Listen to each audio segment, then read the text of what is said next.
नमस्कार दोस्तों, आपका हार्दिक अभिनंदन है बिब्लोफाइल के डिजिटल प्लेटफॉर्म पर। मैं दिनकर राणा हमेशा की तरह हर सुबह की तरह आपका स्वागत करता हूं। आज की शुरुआत करते हैं सुर्खियों के साथ। आइए। हाल ही में कोलकाता पश्चिम बंगाल के आरण्यक घोष भारत के 95 शतरंज ग्रांड मास्टर बन गए हैं। ये उपलब्धि उन्होंने 22 वर्ष की उम्र में प्राप्त की है, ये बात ध्यान रखना। और ये जो चैंपियनशिप हो रही है वो कहाँ पे हुई है? बैंकॉक में ये हो रही है, ये बात ध्यान रखना। कौन सी जगह हो रही है? बैंकॉक में हो रही है। ठीक है, आओ आगे चलते हैं। जापान ने अपने जानलेवा हथियारों के निर्यात पर से रोक हटा दी है। किसने हटाई है? जापान ने ये रोक हटा दी है। ठीक है ना। जापान ये चाहता है कि भैया हम तो अब हथियार बेचेंगे, जानलेवा हों या कैसे भी हों। ये बात आप लोग यहाँ से ध्यान में रखिएगा। चलिए आगे बढ़ते हैं। हाल ही में कैलमारिया गारो एंसिंस नामक सांप की खोज हुई है। और ये कहाँ पे हुई है? ये खोज ये हुई है मेघालय के अंदर। खोज कहाँ पे हुई है बच्चों? ये मेघालय के अंदर खोज हुई है। ये बात आप लोग यहाँ से ध्यान में रखिएगा। ठीक है, आओ आगे बढ़ते हैं। ये खोज कहाँ पे हुई है? तो ये हुई है मेघालय के अंदर। हाल ही में चर्चा में रही R-37M मिसाइल, ठीक है ना, ये किसके द्वारा विकसित की गई है? तो ये रूस के द्वारा विकसित की गई है। यह एक विनाशक हवा से हवा में मार गिराने वाली एक मिसाइल, हाइपरसोनिक मिसाइल है। कैसी मिसाइल है ये? हाइपरसोनिक ये मिसाइल है। ठीक है, भारत इसको परचेज करना चाह रहा है, इस वजह से हमने इस एग्जाम में या इस क्लास में इस क्वेश्चन को लेकर आए हैं। हाल ही में पारंपरिक सुबोरी महोत्सव असम राज्य में मनाया गया है। ठीक है, सुबोरी जो महोत्सव है वो कहाँ मनाया गया? तो ये हाल ही में मनाया गया असम राज्य के अंदर। कहाँ मनाया गया है? ये असम राज्य के अंतर्गत ये त्यौहार मनाया गया है। चलिए आगे बढ़ते हैं।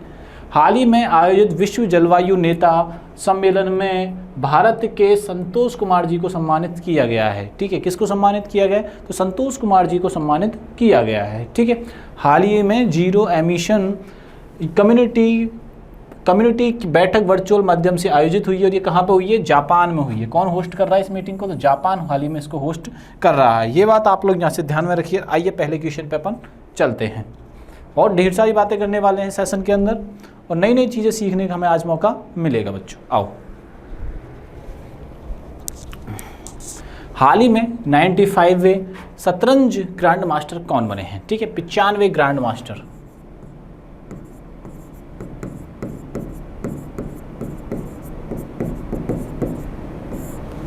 ग्रैंड मास्टर कौन बने हैं? तो कोलकाता के रहने वाले हैं, 22 वर्षीय। कहाँ के रहने वाले हैं? कोलकाता के। कोलकाता कहाँ है? वेस्ट बंगाल में है। कहाँ पे है बच्चों? वेस्ट बंगाल में है। ठीक है, कहाँ के रहने वाले हैं? वेस्ट बंगाल के रहने वाले हैं। ये बात आप लोग यहाँ से ध्यान रखने। नाम है इनका आरण्यक। ये बात आप लोग यहाँ से ध्यान में रखिएगा भैया। इनका नाम क्या है? आरण्यक है। उम्र मात्र 22 साल की उम्र है इनकी। 22 वर्ष की आयु में इन्होंने ये ग्रैंड मास्टर का खिताब जीता है। ये बात आप लोग यहाँ से ध्यान रखने वाली बात है। ठीक है, और कहाँ के रहने वाले हैं? ये कोलकाता के रहने वाले हैं। आपसे क्वेश्चन ये भी तो पूछा जा सकता है कि सर कोलकाता की बातें करो, ये बता दो कोलकाता नदी कहाँ पर है। ये तो बता दो कि कोलकाता नदी, कोलकाता जो शहर है वो किस नदी के किनारे? तो वो किनारे है हुगली नदी के किनारे। किस नदी के किनारे पर है? हुगली नदी के किनारे पर है। हुगली नदी किसके किनारे पर है? किसकी सहायक नदी है? तो ये है गंगा नदी की। गंगा नदी से अलग होती है ये नदी, गंगा नदी से अलग होती है। ये बात भी अपने को यहाँ से याद रखनी है। ये किससे अलग होती है? ये गंगा नदी से अलग होती है। बात ये आप यहाँ से याद रखिएगा। आरण्यक घोष भारत के 95 शतरंज ग्रैंड मास्टर बने हैं, 22 वर्ष की आयु में बने हैं। कहाँ के रहने वाले हैं? कोलकाता के रहने वाले हैं। हाल ही में किस देश ने जानलेवा हथियारों के एक्सपोर्ट यानी कि निर्यात पर प्रतिबंध हटा दिया है? ठीक है, जानलेवा हथियार,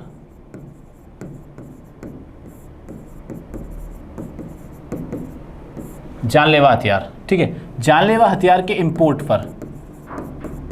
पर रोक किसने लगाई है? वो रोक हटा दी है। मतलब रोक पहले लगी हुई थी, पहले ये बेचते नहीं थे।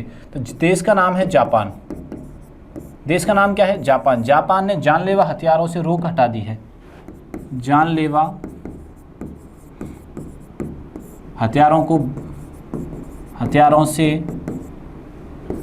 जानलेवा हथियारों से रोक हटा दी है। ठीक है ना। अब एक बात ध्यान रखने वाली क्या है? जापान की राजधानी क्या है? टोक्यो। ये बात अपने को यहाँ से याद रखनी है जापान के बारे में। भारत नहीं, पूरे विश्व में सर्वाधिक जो हथियारों की सेल करता है, सबसे ज़्यादा हथियार कौन सेल करता है, हथियारों को बेचने वाला, हथियारों को बेचने वाला सर्वाधिक कौन है, तो सर्वाधिक है यूएसए। ठीक है, दूसरे नंबर पे कौन आता है, दूसरे नंबर पे आता है फ्रांस। ये सबसे ज़्यादा हथियार बेचने वाले देश हैं, सबसे ज़्यादा हथियार बेचते हैं। और इंपोर्ट पर जो प्रतिबंध था वो किसने हटा दिया है, तो वो हटा दिया है जापान ने। 1 अप्रैल को घातक जो हथियार थे उनके निर्यात पर रोक हटा दी गई है जापान के द्वारा। ठीक है ना, ये बात आप लोग यहाँ से ध्यान में रखना। और यहाँ की मुद्रा आपको याद रखनी है, मुद्रा क्या है, येन। हाल ही में कैलमारिया गारोएंसिस नामक सांप की नई प्रजाति मिली है। ठीक है ना, क्या नाम है, कैलमारिया।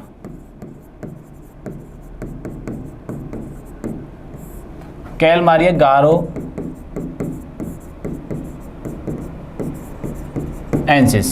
ठीक है, गारोएंसिस है। ठीक है, तो इसकी जो ये प्रजाति मिली है, लाखों हजारों प्रजातियों में से एक प्रजाति मिली है। और ये किस राज्य में मिली है, ये मेघालय में मिली है। कहाँ पे मिली है बच्चों, मेघालय में मिली है। ठीक है, अगर ये पूछ लिया जाए कि मेघालय के भी किस हिस्से में मिली है, तो आप याद रखना, जैसे मैंने लिखा गारो, तो यहीं से याद रखना आपको, गारो से। गारो जो हिल्स हैं वहीं पे मिला है। ये कहाँ पे मिला है, गारो हिल्स में मिला है। ठीक है, मेन 3 हिल्स हैं यहाँ पे। ठीक है, मेघालय की एक तो हो गई गारो, इसमें तो ये स्पीसीज मिली है। बाकी 2 और कौन कौन है, वो है, एक तो है गारो खासी जयंतिया। क्या नाम है, गारो खासी जयंतिया। ये बात सबकी पूरी की पूरी आपको यहाँ से याद रखनी है। और मेघालय आपको ध्यान रखना है। मेघालय में एक जगह है मानसीनराम, यहाँ पे विश्व की सर्वाधिक बारिश होती है, विश्व की सर्वाधिक वर्षा होती है। ये बात ध्यान रखना। तो हमारा आंसर क्या कर देंगे हम यहाँ से, मेघालय कर देंगे। चलो आगे बढ़ते हैं। कैलमारिया गारोएंसिस नामक सांप की नई प्रजाति मेघालय में खोजी गई है और गारो हिल्स में क्षेत्र में मिली है। ठीक है ना, ये बात आप लोग यहाँ से ध्यान में रखिएगा। हाल ही में चर्चा में रहा R-37M मिसाइल किस देश द्वारा विकसित की गई है, जिसे भारत खरीद रहा है। ठीक है, R-37M, पहली बात को क्या है, ये मिसाइल है। ये क्या है बच्चों, एक मिसाइल है। और मिसाइल भी बहुत हाइपरसोनिक है। मिसाइल कैसी है, ये हाइपरसोनिक है, बहुत तेज चलने वाली है। ये कैसी मिसाइल है, हाइपरसोनिक। ये एयर टू एयर, यानी कि वायु से वायु में क्या करेगी, ये टारगेट करेगी, एयर टू एयर। ये बात ध्यान रखना। ठीक है, ये किसने बनाई है, ये रूस ने बनाई है। किस देश ने बनाई है, रूस। परचेज कौन करना चाह रहा है इसको, भारत इसको परचेज करना चाह रहा है। भारत ने इंटरेस्ट इसमें दिखाया है। तो हमारा आंसर क्या हो जाएगा यहाँ से, रूस आंसर हमारा हो जाएगा। ठीक है, R-37 एक लंबी दूरी की एयर टू एयर मिसाइल है जिसे रूस द्वारा विकसित किया गया है। ये मिसाइल दुश्मन के विमानों पर लंबी दूरी तक निशाना बनाने में सक्षम है। ठीक है ना, भारत इस मिसाइल को अपनी वायुसेना की क्षमता को बढ़ाने के लिए खरीद रहा है। हाल ही में पारंपरिक शिवोरी महोत्सव किस राज्य में मनाया गया है। महोत्सव मनाए जा रहे हैं कहीं ना कहीं, नए साल पर कहीं ना कहीं मनाए जा रहे हैं। शिवोरी महोत्सव के बारे में हमसे पूछा गया है। तो शिवोरी महोत्सव जो मनाया जाता है वो असम में मनाया जाता है। ठीक है ना, ऐसे ही करके और भी महोत्सव हैं। कैसे, मैंने आपसे पूछ लिया विखू बताओ, आप तो आपको पूछा गया विखू बताओ,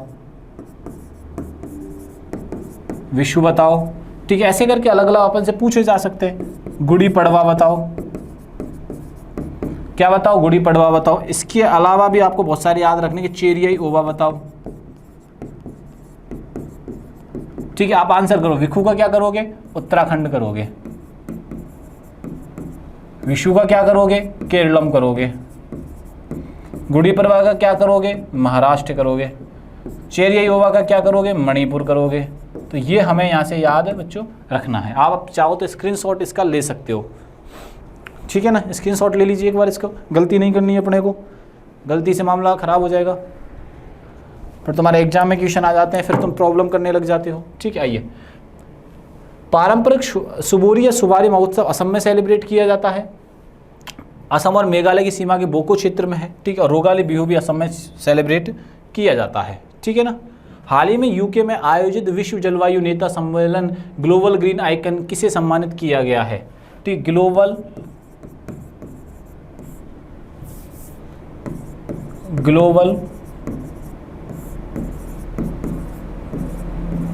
आइकन ग्रीन ठीक, ग्रीन आइकन है ये।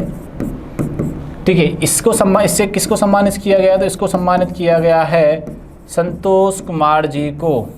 ये बात आप लोग यहाँ से ध्यान में रखिएगा, ठीक है ना।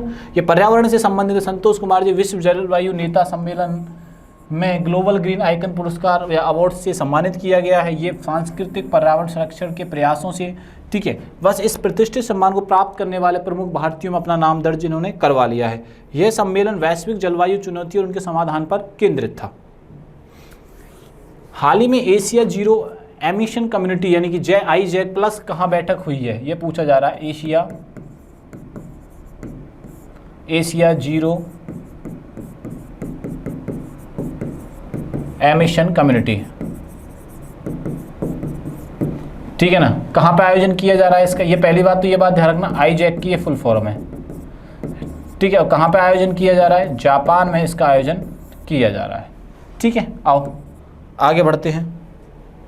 IJEC का पूरा नाम एशिया जीरो एमिशन कम्युनिटी है। इसकी मेजबानी जापान कर रहा है और भारत की तरफ से भारत के जो विदेश मंत्री हैं एस जयशंकर जी ने इसमें पार्टिसिपेट किया है। बच्चों, ऐसी शानदार वीडियोस के लिए, एग्जाम ओरिएंटेशन क्लास के लिए हमारे चैनल को जल्दी से जल्दी सब्सक्राइब कर लीजिए और ये सभी जानकारी आपको टेलीग्राम पर मिलने वाली है। तब तक के लिए थैंक यू, धन्यवाद।